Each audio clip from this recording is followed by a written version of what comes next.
Hello, everyone. I am John Clay. As per usual, I'm doing a video with Deanna from Bruhex and Rutos. How are you doing, Deanna? Hey, John, I'm good. How are you? Awesome. I'm all right. There's a very difficult subject that we're going to talk about in this latest episode of Rantbox. So I wanted to talk about European beauty standards. Um, very what maybe like say 7 8 years ago, very time down ago, I was doing fundraising and I street fundraising, and I came across this woman who was on a bike, and I didn't know in that time who would have known that she had become a great actor and star. Her name is Michaela Cole. She was handing out leaflets for her, at that time it was a play called Chewing Gum, and it's now become a show on Netflix. Um, she's fantastic. She at the time was really just going for it, and I'm just so happy to see that she did so well. And I remember us trying to talk about her play, even though at the same time in my mind I was trying to get her invested in this charity that I was working for. Fast forward into a couple of days ago, where I just thought I would check out an interview that she did for Channel 4. And from what I remember, I think this video actually came out a year ago, but I saw it a few days ago, and the comments were intensely fixated on her face. She's saying all these really powerful things in this video. She's talked about how she had to sleep in the car for a while, how she'd been a cleaner, all the different things that she'd gone through regarding the Christian church that she was once in and decided to leave because they didn't understand her acceptance of homosexuality. And in the comments, you'd think that there'd be a lot more comments about who she is and what she's saying. But I kid you not, there's like the first comment is 6,004 likes. And the comment was her face had an immaculate bone structure, something like that. And don't get me wrong, it's good that people can say this is a beautiful black woman. But the 184 comments underneath that were divisive. They were talking about if she was attractive or not. And at That's so some point, gross. it's so odd. And there was even like people talking about how she may or may not have had a nose job. So this brings me to our topic today about European beauty standards. What is beautiful? What really truly works for the engine of capitalism when it comes to someone who looks like her or looks like me? And why do we put these things on such a high platform?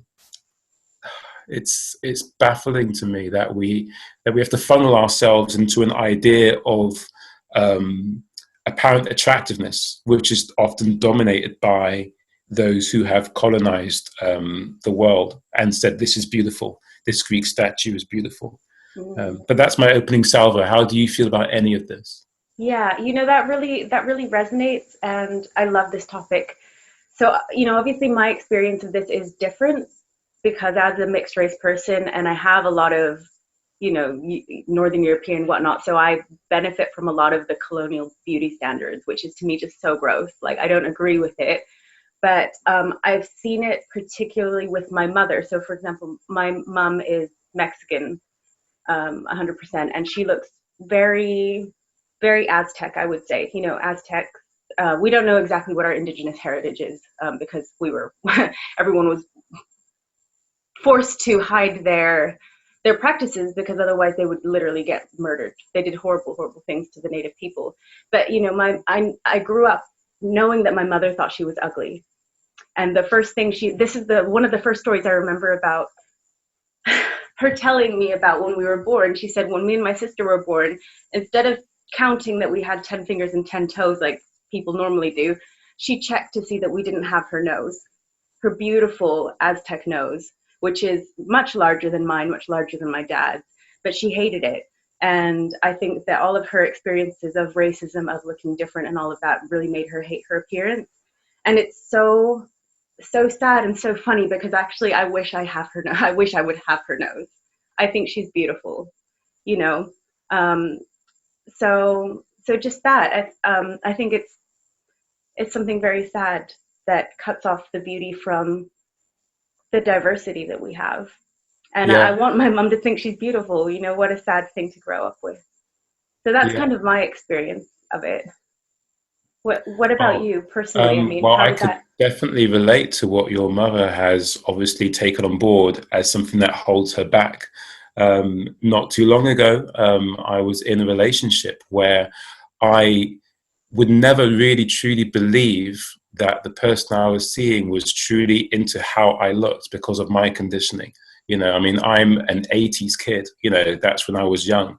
Obviously, I mean, well, not obviously, but for some people who can do the math, being 43 this year means that in the 90s, I was also a teenager. And I think there was a very different beauty standard. However, if you go forward into, like, say, the early 2000s, when the person I was seeing was in her formative years, she was introduced to MTV Base, right? There was a whole explosion of black culture that celebrated the way people like me looked, whether it be through a hip hop video or whatever. And I never got to experience that alongside this person. And so that was always a huge issue with us, in terms of me accepting that kind of love and that attention. Because, yeah, like I remember being, I mean, the word bully maybe sounds too harsh to me now, because the people that would take umbrage with the size of my nose, I'd always count as friends as well. You know, I was in a very strange place in school where I could hang out with the geeks and also hang out with those who were the most popular. And those who were the most popular would occasionally reference that, to a point where, even now, I'm very much into the idea of having like a profile as I'm talking to you. I'm not too comfortable talking this way. And that's ridiculous, especially now because I haven't been able to shave. The framing of my face is probably a little bit more forgiving to the size of my nose, let alone when I take my glasses off. Um, but yeah, it's a topic that I think is important that we have, because not so long ago, a good friend of mine, Nathan, the producer, was saying, why do people feel the need to talk about some of these sensitive things online? What do they get out of it?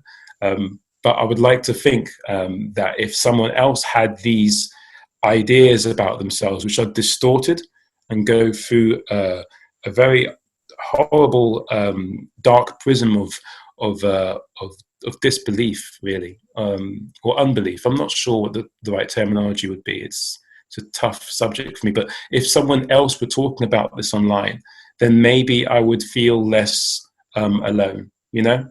Hmm. Um, so yeah. Yeah, yeah. These things need to be articulated completely, because otherwise we end up thinking that we're the only ones with these experiences, and that compounds how difficult it is. Yeah. So yeah, for sure. And I mean, it's interesting how, you know, you say that I never have even given a second thought to your nose, but obviously it's a very different experiencing, inhabiting your own body and how people react to it, and all of that, Yeah. how that's built up over the years. So, Yeah. I mean, I think for me, the thing that has always been my bugbear is I'm extremely short. Thank you, Mexican genes. Always the shortest one whenever they arrange us by height. Always the one at the end of Wow. the queue. So, I You're mean, so right about that. I've never thought about you as being short in a negative way. It's just, it's I was ridiculous. I was called midget at school. That was fun. Wow. So, I mean, it's not the end of the world, but yeah, there's always something. People will find a difference and then pick on that, and Yeah. even more when it's something that is very obvious, you know. And Yeah. Yeah. yeah. I think the other end of the scale is that you can be, or I have been fetishized before because of me being a certain way. Um, and even though that may be something that I have played up to because I thought, yay, I've now got something that I can say about myself that makes me valuable. What is it in the capitalist machine that's made that attribute or apparent attribute of worth? And ultimately, it comes from a very negative place that the black person is an animal. The black person is savage. They've got more rhythm because they are more base. You know, they are more well endowed because they are more animal. These things are not in any way a representative of who I am, right? And I wish I did a bit more research before the program. It's been ages since I checked it out, but there was this kind of pseudo kind of scientific research carried out by this doctor in the 1600s, and he would measure the genitalia of black people around the continent of Africa, and it was his pseudo research that funneled this urban myth. And yeah, whether it's true or not in every other case, what's it like for people who can't subscribe to that? Do they feel lesser, you know? And that's a horrible thing to go through, I think, because ultimately, if they are that way of being, I feel like I'm talking in code here. When this can be an adult program to an extent, but I'm just trying to keep things to a certain extent PC. We all know what you're talking about. This is good. We all know we're talking about a phallic moment. But yeah, essentially, I don't think people should feel as though they've got to fit into something in order to be appreciated. That goes without saying, I guess. But then again, I don't see many videos like ours. Do you know what I mean? So. Yeah, and I'm really glad you mentioned the fetishization, because I wanted to ask you about that as well. Like, in terms of how does that feel? Because then do you feel, I mean, I'm just projecting here, so I may be wrong, but do you feel then like you're not appreciated for yourself, but you're appreciated for an ideal that they have that's disconnected from you? Yeah, there is that, and you play up to it, or at least I have, because you want to be someone's dream, right? I mean, at some point, and you kind of level off and realize you can't be their dream. You have to be a person. But every now and again, I find it's very easy for me to romanticize that element of myself. I was in a Zoom call for a book club yesterday. And the book club is the anti-racist book club. And there was a woman there who said that she had to get over her fetishization of black men. And we didn't go to it in detail because it was one of the things she mentioned. I thought, okay, so yeah, it's a thing that people feel they have to at least address now and do something about, because I don't think people thought this way back when I was a teenager, or at least it wasn't a propagated belief that it was a negative. It wasn't sold that way to us in the playground. Do you know what I mean? It wasn't sold that way to us when we were having an awkward conversations with our parents. Relationships being quite strained when talking about that kind of thing. I never had that conversation with my parents. I wonder how many other black kids never had that conversation with their parents. You know, if I ever bring a child into this world, or more likely adopt, I'm going to sit them down at some point, and when I do talk to them about sex education, I'll talk about the sociological aspect of it as well in regards to race. That needs to happen, right? Yeah. So how has all of this then affected your own choice of partners? Because you've talked about how it's affected people's perception of you. How has it affected your perception of your partners or potential partners? Well, this is tricky. Ultimately, sometimes I think I'm very conscious of the fact that I'm quite, when it comes to the superficiality of what someone's look, I can be very picky, because I think that part of my attraction to someone isn't just what they look like, but what they can say about me, which is horrible when you really think about it. And this is a very recent understanding of myself. It's not something that I was consciously doing. I don't think when I was meeting these people, when I wanted to see them again and things would develop and whatnot. Essentially, we're talking about the trophy partner, aren't we? We're saying, look, I have this, so therefore I am this. That's horrible. But it's definitely a form of what's the word? Not inverted racism, but internalized racism. I don't have enough strength within my being and fortitude within who I am that I have to find someone else that can prop up my ego. Again, there's probably a few things like this online, and there might be a video or two, but it's definitely not something that I have found in my travels. So I feel thankful that we can talk about it here, even though it's maybe it may not be obvious to you or anyone else, but it is a difficult thing to work through. Yeah. I think it's beneficial to get out there. It needs to be documented. Otherwise, just it stays in your head. And even if you can self-heal on your own, who knows who out there might want to get in contact and talk about it in a certain way, which makes the healing process easier. Because right now we're in lockdown. I can't see a psychologist. I can't afford a very good one either. So yeah, this is why I'm talking about this. Yeah. Yeah, I hope you don't mind me sharing my own experience about this as well. Please, please. I do resonate with that because, you know, I grew up in a predominantly white neighborhood, which was pretty interesting. We were like the only Mexicans, one of the only Mexicans in there. And, you know, just anyways, the white fragility in there was intense. I got the police called on me for just playing outside and stuff. So it was scary. But one of the things that just you reminded me of speaking there was, you know, how we're taught to kind of look down on and fear our own race or our own ethnicity. So because the way everyone else perceived Mexicans was so negative and people said so many horrible things about them, then, and also because of lack of availability, you know, I never had a Mexican, you know, boyfriend or girlfriend when I was there. You know, all of my potential love interests were always white. And looking back, I question that, you know, why was I always interested in white people? And it's interesting because one time when I was taken out of that environment, I remember a school trip and we went on a camp trip, and this is where you're kind of outside of the school politics. You're mixing with new people and suddenly all of the cliques are broken up. And straight away, me and this Mexican boy were like, you know, when you have this like magnetic attraction, and we were like, you know, BFF / you know, little middle school crushes for the duration of that trip. And it was like, yeah, how much the social pressure kind of forced me away from being able to even associate with like my people, you know? Sure.